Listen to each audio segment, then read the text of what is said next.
Assalamualaikum warahmatullahi wabarakatuh. Pada kesempatan kali ini, Islam Fisabilillah akan membahas kisah wali yang sadar dengan kesalahannya karena ditegur seekor anjing. Tanpa berlama-lama kita langsung saja ke kisahnya.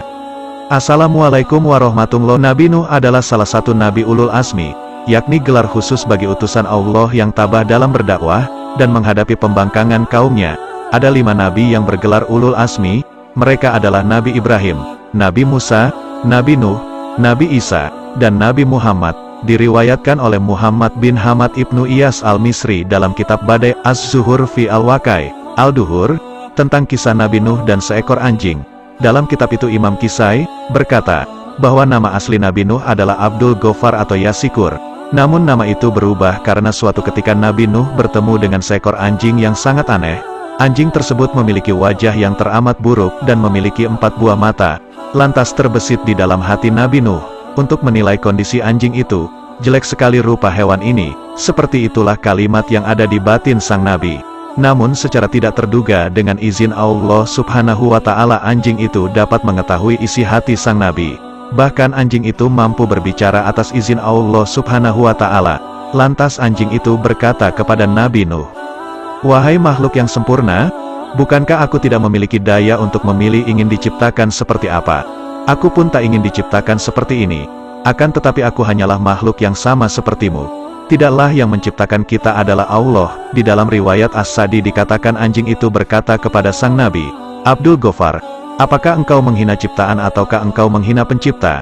Seandainya hinaan itu ditujukan kepada ciptaan, seandainya urusannya ada padaku, tentu aku tidak akan memilih menjadi anjing.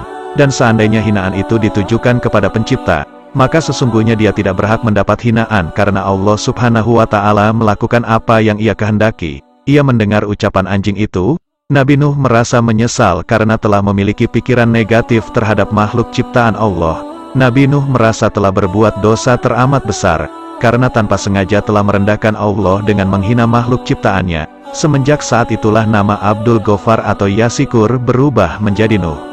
Karena selalu mengisi kehidupannya dengan ratapan dan tangisan penyesalan yang tidak pernah usai hingga akhir hayatnya, yang selama ini mungkin menurut kita mustahil bagi umat Islam yang bertakwa, untuk berburuk sangka kepada Allah subhanahu wa ta'ala dengan lisan dan hatinya.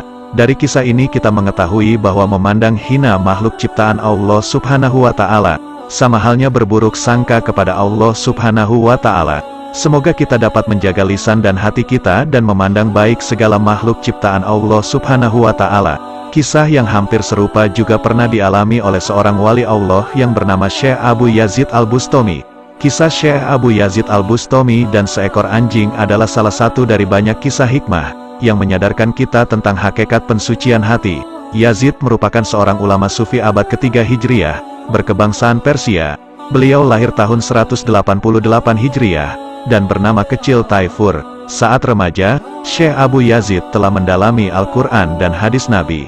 Kemudian mempelajari ilmu fikih, mazhab Hanafi, dan menempuh jalan tasawuf sebagai seorang sufi. Kedudukan beliau tidak diragukan lagi. Dikisahkan suatu hari Syekh Abu Yazid Al-Bustami mendapatkan ilmu berharga dari seekor anjing di tepi jalan. Syekh Abu Yazid memiliki kebiasaan suka berjalan sendiri di malam hari. Di dalam perjalanannya itu, beliau melihat seekor anjing berjalan terus ke arahnya. Ketika anjing itu menghampirinya, Syekh Abu Yazid kemudian mengangkat jubahnya. Karena khawatir tersentuh anjing yang najis, spontan anjing itu berhenti dan terus memandanginya. Entah bagaimana Syekh Abu Yazid seperti mendengar anjing itu berkata kepadanya, "Tubuhku kering dan tidak akan menyebabkan najis padamu. Kalaupun engkau merasa terkena najis, engkau cukup membasuh 7 kali dengan air dan tanah, maka najis di tubuhmu itu akan hilang. Tetapi jika engkau mengangkat jubahmu karena menganggap dirimu lebih mulia, lalu menganggapku anjing yang hina, maka najis yang menempel di hatimu itu tidak akan bersih walaupun engkau membasuhnya dengan 7 samudra lautan." Setelah mendengarkan perkataan anjing itu, Syekh Abu Yazid tersentak dan meminta maaf kepada anjing tersebut. Sebagai tanda permohonan maafnya yang tulus, Syekh Abu Yazid lantas mengajak anjing itu untuk bersahabat dan berjalan bersamanya. Namun anjing itu menolaknya seraya berkata, "Engkau tidak patut berjalan denganku, karena mereka yang memuliakanmu akan mencemooh dan melempari aku dengan batu. Aku tidak tahu mengapa mereka menganggapku hina, padahal aku berserah diri kepada Sang Pencipta wujud ini.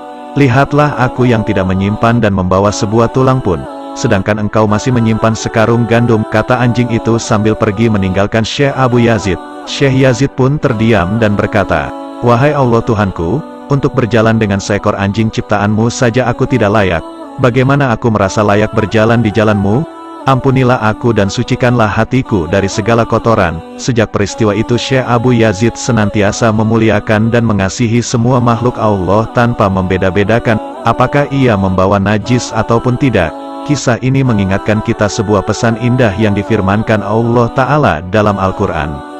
Maka janganlah kamu mengatakan dirimu suci, dialah Allah yang paling mengetahui tentang orang yang bertakwa.